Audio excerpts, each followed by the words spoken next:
Hello friends, welcome to the point solution. कैसे हो आप सब? तो देखिए यहाँ पे DFCCIL का जो रिजल्ट है वो तो आ चुका है। अभी जो इसका नेक्स्ट एग्जाम होना है 17th ऑफ दिसंबर ऐसा बताया जा रहा है। ठीक है, आई थिंक यही है, 17th ऑफ दिसंबर को इसका एग्जाम हो जाएगा। तो इसके लिए आप प्रिपरेशन अपना जोरों शोरों पर स्टार्ट कर दीजिए, जिनका भी सिलेक्शन हुआ है। यहाँ पे अगर हम बात करें स्पेशली OP एंड BD का, तो आपने देखा था जो CBT फर्स्ट हुआ था आपका, CBT फर्स्ट, वहाँ पे ये टोटल 10 नंबर का आपसे हिस्ट्री ऑफ इंडियन रेलवे पूछा गया था। लेकिन अभी जो आपका CBT सेकंड होगा, उसमें आप देखोगे कि आपको ये 24 नंबर का पूछा जाएगा। और आप पहले CBT से भली भांति परिचित होगे कि यहाँ पे आपसे ज्यादातर जो क्वेश्चन थे वो करंट से पूछे गए थे। ठीक है, मतलब जो इंडियन रेलवे का करंट अफेयर या फिर मेनली DFCCIL से पूछा गया था। ठीक है, DFCCIL का करंट अफेयर आपसे इतना तक पूछ दिया गया था कि जो अपने रेल मंत्री हैं अश्विनी वैष्णव, उन्होंने कोई अगर भाषण वगैरह दिया है तो वहां का वो चीज उठा करके बताइए ये किसने कहा था, ऐसा भी पूछ दिया गया था। तो यहाँ पे आपको ज्यादा प्रिपेयर करना है DFCCIL का करंट अफेयर। तो इस पे अभी मुझे उतना चीजें नहीं मिला है। जितनी चीजें मुझे मिल रही हैं वो मैं बना रहा हूँ। फिलहाल में ये इंडियन रेलवे से रिलेटेड करंट अफेयर आपके सामने है, और ये जनवरी 2023 का है। ठीक है, जनवरी 2023 का। ऐसे ही करते हुए हम लोग फरवरी, मार्च, अप्रैल, मई, जून से लेते हुए अक्टूबर तक का देखेंगे करंट अफेयर। और बहुत ज्यादा नहीं, मैंने कुछ मेन मेन चीजों को ही उठाया है। तो आप एक बार इसको देखिए। पहले आपको कुछ यहाँ पे थ्योरी टाइप से देखने को मिलेगा। थ्योरी क्या मतलब, हेडलाइंस जैसे होती हैं वैसे। उसके बाद इन्हीं से रिलेटेड क्वेश्चंस हैं। ठीक है, लास्ट में आपको कुछ क्वेश्चंस भी देखने को मिलेंगे। तो चलिए फिर बिना टाइम वेस्ट किए हम लोग इसको स्टार्ट करते हैं। आज का जो पहला यहाँ पे न्यूज है जो जनवरी 2023 का है, ठीक है, जनवरी 2023 का है करंट न्यूज, उसकी बात कर लेते हैं यहाँ पे। तो हाँ, तो यहाँ पे जो पहली हेडलाइन है कि Visakhapatnam railway station has received the green railway station certification with the highest platinum rating. तो विशाखापट्टनम रेलवे स्टेशन को उच्चतम प्लेटिनम रेटिंग के साथ ग्रीन रेलवे स्टेशन प्रमाण प्राप्त हुआ है। तो अभी ये देखिए जनवरी 2023 का न्यूज है कि जो ग्रीन रेलवे स्टेशन प्रमाणन है ये किसके द्वारा दिया जाता है? तो ये IGBC के द्वारा दिया जाता है। IGBC का मतलब इंडियन ग्रीन बिल्डिंग काउंसिल। इसके द्वारा दिए जाने वाला ग्रीन रेलवे स्टेशन प्रमाणन जनवरी 2023 में किसे मिला? तो विशाखापट्टनम रेलवे स्टेशन, आपको याद रखना है। ठीक है, ये आप जानते हो कि विशाखापट्टनम रेलवे स्टेशन अभी जो न्यूवेस्ट आपका रेलवे जोन बना है साउथ कोस्ट रेलवे, इसका क्या ये हेडक्वार्टर है। और साथ ही साथ यहाँ पे अगर हम बात करें तो ये जो आपका ग्रीन रेलवे स्टेशन प्रमाणन है ये समय समय पर दिया जाता रहा है। तो जरूरी नहीं है कि आपको केवल यही याद रखना है। अब अभी जब जैसे ही करंट अफेयर में आगे जाओगे आगे के मंथ में, तो आप देखो कि विजयवाड़ा रेलवे स्टेशन उसको भी मिलेगा। तो जरूरी नहीं है कि यहाँ पे केवल इसी को मिला है, ये समय समय पे मिलता रहता है। अगर हम बात करें सबसे पहला जो ग्रीन रेलवे स्टेशन प्रमाणन है वो किसको मिला है, तो ये गुजरात गुजरात के केवड़िया रेलवे स्टेशन को मिला है। ठीक है, किसको? गुजरात के केवड़िया रेलवे स्टेशन को। कहीं कहीं पर आपको ये देखने को मिलेगा कि जोधपुर रेलवे स्टेशन को सबसे पहला मिला है। तो मैंने काफी चेक किया तो ये केवड़िया रेलवे स्टेशन का डेट पहले था। ठीक है, तो काफी वेबसाइट काफी कुछ लिखती हैं, तो एक बार आप जरूर कहीं पर आपको लगे ठीक है कि ये गलत है तो उसको बताइएगा, क्योंकि मैं भी सब चीजें खोज कर ही बता रहा हूँ। ये कोई वैसा सब्जेक्ट तो है नहीं कि नहीं इस पे कोई किसी का महारत हासिल है। तो ये सब सारी चीजें मैं गूगल से ही खोज कर बता रहा हूँ। तो आप एक बार जरूर, अगर कहीं पे आप लोगों को लगे, आपको पहले से पता हो कि ये जो जानकारी है वो गलत है, तो जरूर आप कमेंट करिएगा। मैं कुछ खास नहीं कर रहा हूँ, बस चीजों को एक जगह पे कलेक्ट करके बस आपको दे रहा हूँ। ठीक है, बाकी चाहो तो आप भी इन चीजों को खोज सकते हो। राइट, तो ये रहा आपका गुजरात का केवड़िया रेलवे स्टेशन, जिसको ग्रीन रेलवे स्टेशन प्रमाणन सबसे पहले मिला था। बाकी जनवरी 2023 की बात करें, जनवरी 2023 की अगर पूछे आपसे, तो ये विशाखापट्टनम रेलवे स्टेशन को मिला। और ये जो आपका है ये 100 नंबर में इसको जांचा जाता है, जिसमें से विशाखापट्टनम रेलवे स्टेशन को 82 नंबर मिले थे। राइट, और किसके द्वारा मिला ये आपको पता होना चाहिए। IGBC जो इंडियन ग्रीन बिल्डिंग काउंसिल होती है, क्यों दिया जाता है ये? ग्रीन कॉन्सेप्ट्स को अपनाने के लिए, मतलब इसके बिल्डिंग्स वगैरह ऐसे बनाए जाते हैं जिससे ये कम पानी कम ऊर्जा की खपत करें। ठीक है, कुछ ऐसे बिल्डिंग्स वगैरह बनाए जाते हैं। तो इसमें इसको 82 नंबर मिला विशाखापट्टनम रेलवे स्टेशन को, और इसको ये सम्मान दिया गया। राइट, तो ये 3 साल के लिए वैलिड रहेगा। उसके बाद फिर से देखा जाएगा, क्योंकि हो सकता है भाई 3 साल तक ये ठीक ठाक रहे, उसके बाद फिर से तो बहुत सारी कमियां आएंगी, फिर से जांचा जाएगा। ठीक है, तो इतना आपको याद रखना है। एग्जैक्ट डेट है 24 जनवरी 2023 को इसको ये सर्टिफिकेशन मिलता है। ठीक है, ग्रीन रेलवे स्टेशन प्रमाणन। अगला है कि Naresh Lalwani has been appointed as the new general manager of the central railways. तो नरेश लालवानी को मध्य रेलवे का नया महाप्रबंधक नियुक्त किया गया है। तो ये भी जनवरी 2023 का ही न्यूज है, हालांकि थोड़ा पुराना जरूर हो चुका है, बट ऐसे ही सिंपली मध्य रेलवे अगर पूछे आपको सेंट्रल रेलवे का नया महाप्रबंधक किसे नियुक्त किया गया, तो आपको बताना है नरेश लालवानी। और आपको पता है सेंट्रल जो रेलवे है इसका हेडक्वार्टर कहाँ पे है? मुंबई। अगला है Indian railways has announced to launch its Bharat Gaurav tourist train on the route connecting Ayodhya in India and Janakpur in Nepal. तो भारतीय रेलवे ने भारत में अयोध्या और नेपाल में जनकपुर को जोड़ने वाले मार्ग पर अपनी भारत गौरव पर्यटक ट्रेन शुरू करने की घोषणा करी है। तो इसके बारे में मैंने पहले भी चर्चा करी हुई है कि भारत गौरव टूरिस्ट ट्रेन चलाई जा रही हैं, और ये जो ट्रेनें हैं इनको ऐसा बोला गया है कि इसको कोई भी लीज पर लेकर के चलवा सकता है, और मेनली अब देखे हुए तो इसको आईआरसीटीसी ही चलवाती है, ठीक है। इसका संचालन अधिकांशतः आईआरसीटीसी ही करती है, और अब तो काफी सारे भारत गौरव टूरिस्ट ट्रेन चलने लगे हैं। लेकिन वहीं पे अगर हम लोग पहला बात करें, पहला जो भारत गौरव टूरिस्ट ट्रेन चला वो कब चला, तो इसको आपको याद रखना है 21 जून 2022 को, ठीक है। 21 जून 2022 को पहला भारत गौरव टूरिस्ट ट्रेन चलता है, और जो यात्रा ये करवाता है उसका नाम था रामायण सर्किट। क्या था? रामायण सर्किट। तो इसको भी आप ध्यान में रखिएगा, और ये थीम बेस्ड यहाँ पे यात्रा होती है।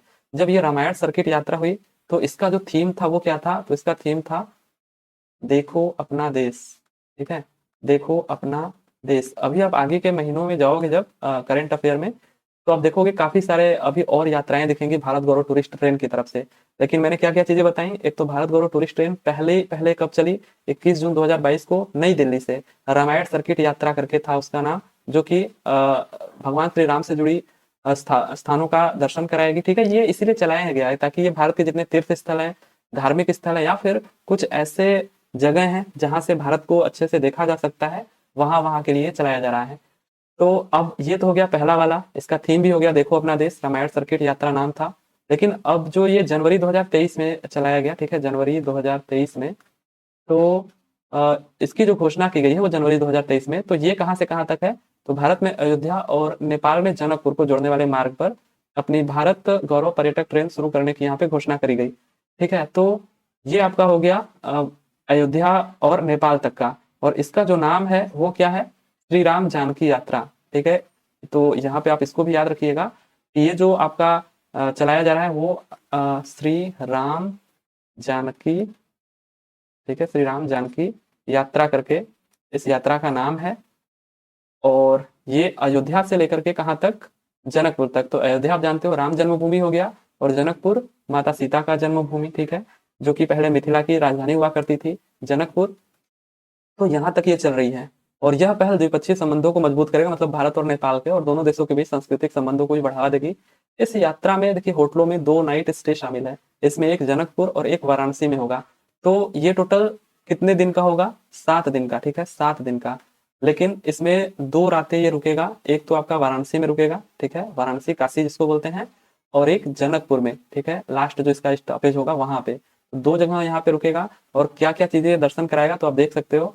अयोध्या, पहली बात तो ये चलेगा कहाँ से, नई दिल्ली से, ठीक है, ये चलेगा आपका नई दिल्ली से, सफदरजंग से चलेगा। उसके बाद ये अयोध्या आएगा, राम जन्मभूमि मंदिर, हनुमानगढ़ी, सरयू घाट, इनको घुमाएगा, ठीक है। मतलब पहला स्टॉपेज इसका यहीं पे होगा, एक तरीके से जो शुरुआत इसकी हो रही है यहीं से हो रही है, यहीं यहीं पे घुमाएगा। उसके बाद राम भरत मंदिर नंदीग्राम में, और जनकपुर में तो लास्ट में जाएगा, राम जानकी मंदिर और धनुषा धाम वहां पे घुमाएगा। फिर सीतामढ़ी में सीतामढ़ी में राम जानकी मंदिर और पुनौरा धाम घुमाएगा। वाराणसी में देखिए सारनाथ हो गया, बाहरी यात्रा, तुलसी मानस मंदिर हो गया, और संकट मोचन मंदिर हो गया, काशी विश्वनाथ गलियारा हो गया, और वाराणसी घाट पर गंगा आरती भी दिखाएगा, क्योंकि यहाँ पे ये रात में रुकेगी ये ट्रेन, ठीक है। तो यहाँ पे आराम से गंगा आरती देखिए, उसके बाद अपना सुबह फिर से ये ट्रेन पकड़िए और वापस आप चले जाइए नई दिल्ली। और प्रयागराज में संगम स्थल, हनुमान मंदिर, शंकर विमान मंडपम और भारद्वाज आश्रम, इन सब चीजों को घुमाते हुए जाएगी। तो अभी आप आगे देखोगे कई सारे आपकी भारत गौरव टूरिस्ट ट्रेनें आएंगी, ऐसा नहीं है कि केवल यही है। अगला जो है कि Ghaziabad Pandit Deendayal Upadhyaya railway section in India spanning 762 kilometer has achieved the distinction of being the lengthiest fully automatic block signaling section। तो भारत में 762 किलोमीटर तक फैले गाजियाबाद दीनदयाल उपाध्याय रेलवे खंड ने सबसे लंबा पूर्ण स्वचालित ब्लॉक सिग्नलिंग खंड होने का गौरव हासिल किया। तो इसको भी आप याद रखिएगा कि कौन सा रेलवे खंड या कौन सा रेलवे सेक्शन ने सबसे लंबा पूर्ण स्वचालित ब्लॉक सिग्नलिंग खंड या फिर fully automatic block signalling section होने का गौरव हासिल किया है। तो आपको जवाब देना है गाजियाबाद दीनदयाल उपाध्याय सेक्शन, ठीक है, गाजियाबाद दीनदयाल उपाध्याय रेलवे सेक्शन। कितने किलोमीटर, तो 762 किलोमीटर, ये आपको ध्यान में रखना है, ठीक है। क्वेश्चन आपसे अभी आएगा इससे रिलेटेड क्वेश्चन, तो आपको ये बताना होगा। तो प्रयागराज मंडल के सतनरैनी, रसूलाबाद, फैजुल्लापुर सेक्शन में ऑटोमेटिक सिग्नलिंग प्रणाली शुरू होने के बाद 762 किलोमीटर लंबा गाजियाबाद पंडित दीनदयाल उपाध्याय सेक्शन पूर्णतया स्वचालित हो गया है। तो ये 762 किलोमीटर लेंथ आप याद रखिएगा, और गाजियाबाद पंडित दीनदयाल उपाध्याय सेक्शन आप याद रखिएगा। तो इसके साथ ही भारतीय रेल का ये सबसे लंबा ऑटोमेटिक ब्लॉक सिग्नलिंग सेक्शन भी बन गया है। ठीक है, काफी जगहों पे ये अब तो शुरू हो रहा है, लेकिन सबसे लंबा अभी फिलहाल में कौन है ऑटोमेटिक ब्लॉक सिग्नलिंग सेक्शन, तो वो है गाजियाबाद पंडित दीनदयाल उपाध्याय सेक्शन। ये जनवरी 2023 तक का अपडेट है, राइट। और ये जो आपका दीनदयाल उपाध्याय है, पहले इसका नाम क्या था, मुगल सराय रेलवे स्टेशन, और अब इसका नाम दीनदयाल उपाध्याय डीडीयू हो गया है, डीडीयू। और यही आपका सबसे बड़ा क्या है, यार्ड है। ठीक है, ये आपका सबसे बड़ा क्या है, यार्ड, जिसको एक तरीके से आंगन बोलते हैं ना। तो एक ही जगह पे काफी सारी ट्रेनें यहाँ पे खड़ा हो सकती हैं। तो भारत का सबसे बड़ा रेलवे यार्ड कौन सा है, तो वो आपका डीडीयू है। ठीक है, डीडीयू। अगला है कि Varanasi cantt railway station from Uttar Pradesh has been awarded a five star eat right station certification by the FSSAI, ठीक है, फसाई, कुछ भी कह लीजिए। तो उत्तर प्रदेश के वाराणसी कैंट रेलवे स्टेशन को FSSAI द्वारा 5 सितारा ईट राइट स्टेशन प्रमाण से सम्मानित किया गया है। तो यहाँ पे देखिए, सबसे पहले तो आपको ये जानना है कि ये जो ईट राइट स्टेशन है वो कौन देता है। तो FSSAI, इसका मतलब हो गया आपका food safety and standard authority of India. इसके द्वारा ये ईट राइट स्टेशन प्रमाणन दिया जाता है, और ये भी समय समय पर दिया जाता रहा है, और इसकी जो वैलिडिटी केवल 2 साल की होती है। ठीक है, तो अभी ये किसको दिया गया, जनवरी 2023 में अगर हम बात करें तो जनवरी 2023 में, तो ये वाराणसी के कैंट रेलवे स्टेशन को दिया गया। ठीक है, वाराणसी के कैंट रेलवे स्टेशन को। हालांकि यूपी में अब तक 7 रेलवे स्टेशनों को दिया जा चुका है। टोटल अभी हम बात करते हैं, ठीक है, टोटल 67 जनवरी 2023 तक का है, इतने स्टेशनों को दिया जा चुका है। तो भारतीय रेलवे के वाराणसी कैंट रेलवे स्टेशन को यात्रियों को उच्च गुणवत्ता पौष्टिक भोजन उपलब्ध कराने के लिए 5-स्टार ईट राइट स्टेशन प्रमाणन से सम्मानित किया गया। यह प्रमाणन FSSAI द्वारा मानक खाद्य भंडारण और स्वच्छता प्रथाओं का पालन करने वाले स्टेशनों को दिया जाता है। ऑब्वियसली नाम इसका क्या है, ईट राइट स्टेशन, और साथ ही साथ यहाँ पे ये food safety and standard authority of India द्वारा दिया जा रहा है। तो जो उच्च गुणवत्ता और पौष्टिक भोजन उपलब्ध कराएंगे उन्हीं को ये दिया जाएगा। तो किसी को ये 3, किसी को ये 4, किसी को ये 5 रेटिंग दी जाती है। 3, 4, 5, यही केवल 3 रेटिंग दी जाती है। ठीक है, बाकी आगे के 2, 1 नहीं। तो ये 3 रेटिंग दी जाती हैं, और जो उच्च गुणवत्ता और पौष्टिक भोजन कराते हैं उन्हीं को दिया जाता है। और ये जो दर्जा है देखिए 2 साल के लिए दिया जाता है।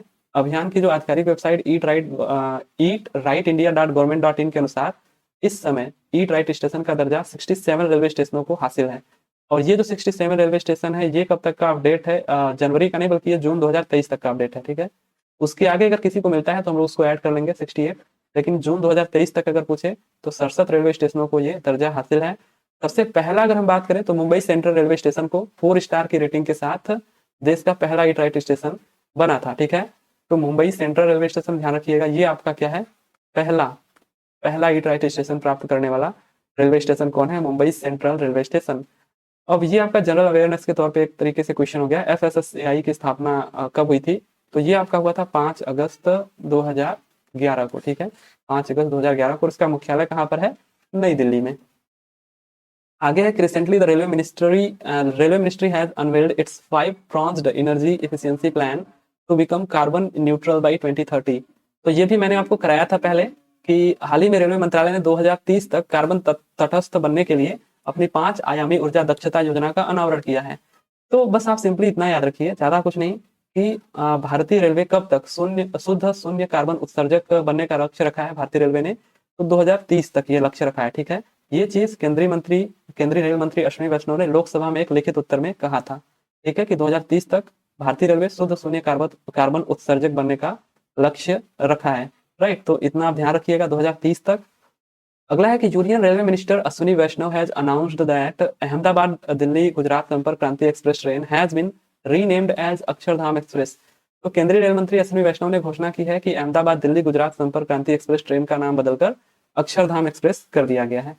तो रेल मंत्री अश्विनी वैष्णव ने देखिए, जब ये गए हुए थे गुजरात अहमदाबाद दिल्ली संपर्क क्रांति एक्सप्रेस का इन्होंने नाम बदलकर क्या कर दिया, अक्षरधाम एक्सप्रेस।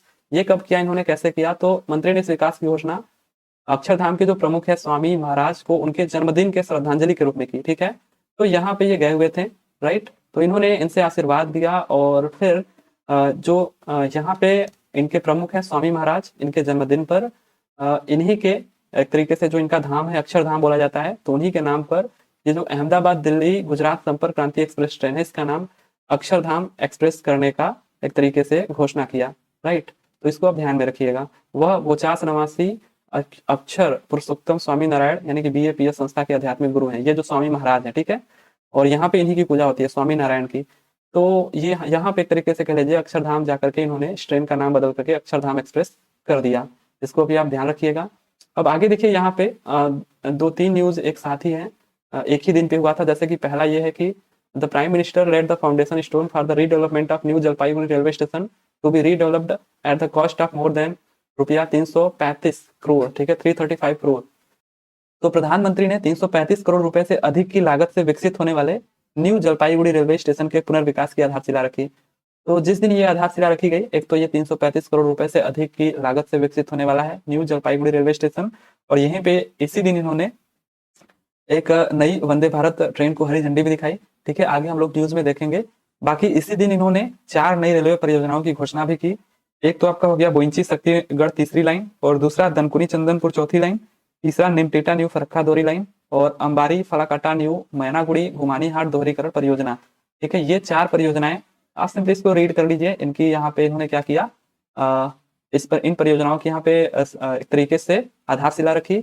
उसके बाद उन्होंने क्या किया, पीएम नरेंद्र मोदी ने पश्चिम बंगाल के कोलकाता में जोका एस्प्लेनेड मेट्रो परियोजना के जोका तरताड़ा खंड का भी उद्घाटन किया। तो ये सारी चीजें पश्चिम बंगाल में ही हुई, जो भी मैंने 2-3 न्यूज आपको बताई। तो साथ ही साथ यहाँ पे एक और था कि इन्होंने कोलकाता में जोका एस्प्लेनेड मेट्रो परियोजना के जोका तरताड़ा खंड का उद्घाटन किया, ठीक है। बाकी तीनों वही चीजें लिखेंगे जो मैंने अभी आपको बताया। तो इन्हीं चीजों को हम लोग अभी क्वेश्चन के माध्यम से देख लेते हैं एक बार, ठीक है, कि भारतीय रेलवे का सबसे लंबा पूर्ण स्वचालित ब्लॉक सिग्नलिंग खंड कौन सा बन गया है।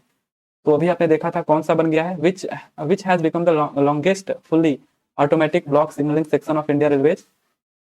तो आपने देखा था गाजियाबाद पंडित दीनदयाल उपाध्याय खंड, ठीक है। तो डी ऑप्शन इसका क्या हो जाएगा, करेक्ट हो जाएगा। अगला है कि रेलवे मंत्रालय ने कब तक कार्बन तटस्थ यानी कि कार्बन न्यूट्रल बनने के लिए 5 स्तरीय ऊर्जा दक्षता योजना शुरू की है। तो when did railway ministry launch 5-year energy efficiency plan to become carbon neutral, यानी कि शुद्ध शून्य कार्बन उत्सर्जक बनने का लक्ष्य कब तक रखा गया है। तो ये भी आपने देखा था 2030 तक, ठीक है। तो इसको भी आप ध्यान रखिएगा। विशाखापट्टनम रेलवे स्टेशन को उच्चतम प्लेटिनम रेटिंग के साथ ग्रीन रेलवे स्टेशन प्रमाणन प्राप्त हुआ। इस रेटिंग के अनुसार इसे 100 में से कितने नंबर मिले। तो ये भी आपने देखा था, मैंने बताया आपको कि इसे टोटल 82 नंबर मिले थे, ठीक है, 82 नंबर। अगला है कि हाल ही में किसे मध्य रेलवे का नया महाप्रबंधक नियुक्त किया गया है। तो ये किया गया है नरेश लालवानी को, ठीक है, नरेश लालवानी को सेंट्रल रेलवे का नया महाप्रबंधक नियुक्त किया गया है। आगे अगर हो सकता है चेंज हुए हो तो हुए हो, क्योंकि अभी तो जस्ट 8 ही 9 महीने हुए, लगभग 10 महीने हो गए, ठीक है। तो चेंज तो हुए नहीं होंगे, लेकिन नरेश लालवानी को यहाँ पे सेंट्रल रेलवे का नया महाप्रबंधक नियुक्त किया गया। आगे है कि भारत गौरव टूरिस्ट ट्रेन का पहला संचालन कब हुआ था। तो पहला संचालन मैंने आपको बताया कि 21 जून 2022 को हुआ था, ठीक है, पहला संचालन। और जिसके बारे में मैंने बताया था वो आपका क्या था, श्री राम जानकी यात्रा, ठीक है, श्री राम जानकी यात्रा। ये यात्रा चलाई गई थी अयोध्या से जनकपुर तक, कब, 24 जनवरी 2023 को इसकी घोषणा होती है, ठीक है। तो ये आपका हो गया पहला संचालन। अगर हम बात करें तो 21 जून 2022 नई दिल्ली से, ठीक है, ये भी आप ध्यान में रखिएगा, नई दिल्ली से। आगे है कि जनवरी 2023 में कौन सा रेलवे स्टेशन ईट राइट स्टेशन प्रमाणन प्राप्त करने वाला रेलवे स्टेशन है। तो जनवरी 2023 की अगर हम बात करें तो वाराणसी का कैंट जो रेलवे स्टेशन है, ये आपका ईट राइट स्टेशन प्रमाणन प्राप्त करने वाला रेलवे स्टेशन है। और जो ऊपर के आपको ऑप्शंस दिख रहे हैं, ये भी ऐसे रेलवे स्टेशन है जिनको ईट राइट स्टेशन प्रमाणन मिल चुका है। तो देख लेते हैं, एक आनंद विहार टर्मिनल है दिल्ली का, और एक छत्रपति शिवाजी टर्मिनस है मुंबई का, और मुंबई सेंट्रल हो गया, चंडीगढ़ और भोपाल रेलवे स्टेशन, इनको भी ये ईट राइट स्टेशन प्रमाणन मिल चुका है। इवन यूपी में अगर हम बात करें तो एक आपका क्या हो गया, गोरखपुर हो गया, ठीक है, गोरखपुर हो गया। उसके साथ साथ आपका कानपुर सेंट्रल रेलवे हो गया, ठीक है, कानपुर सेंट्रल। और वहीं पे अगर हम बात करें एक और आपका हो गया प्रयागराज, ठीक है, प्रयागराज। तो ये इतने आपके क्या हो गए, यूपी के हो गए, इतने ही मतलब मुझे दिखे। बाकी और भी हैं, लेकिन ये भी ऐसे रेलवे स्टेशन है जिनको ये ईट राइट स्टेशन प्रमाणन मिल चुका है।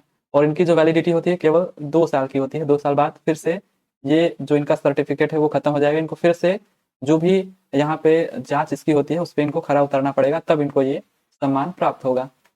आगे है कि किस ट्रेन का नाम बदलकर अक्षरधाम एक्सप्रेस कर दिया गया है। तो अभी आपने देखा कौन सा ट्रेन था वो, तो ये आपका था गुजरात संपर्क क्रांति एक्सप्रेस, ठीक है।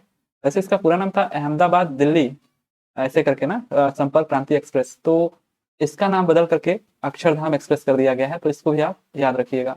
तो ये रहे आपके जनवरी 2023 के करंट अफेयर के क्वेश्चन। मैंने काफी कम ही लिए हैं जो आप मुझे दिखे, ठीक है, मेन, तो इसको आप ध्यान में रखिएगा। आई होप कि आपको ये ठीक ठाक लगा होगा। चलिए फिर मिलते हैं अब अगले करंट अफेयर के साथ, फरवरी का भी हम लोग देखेंगे, राइट। तो फिर मिलते हैं अगले वीडियो में, तब तक के लिए thank you, tata and bye bye.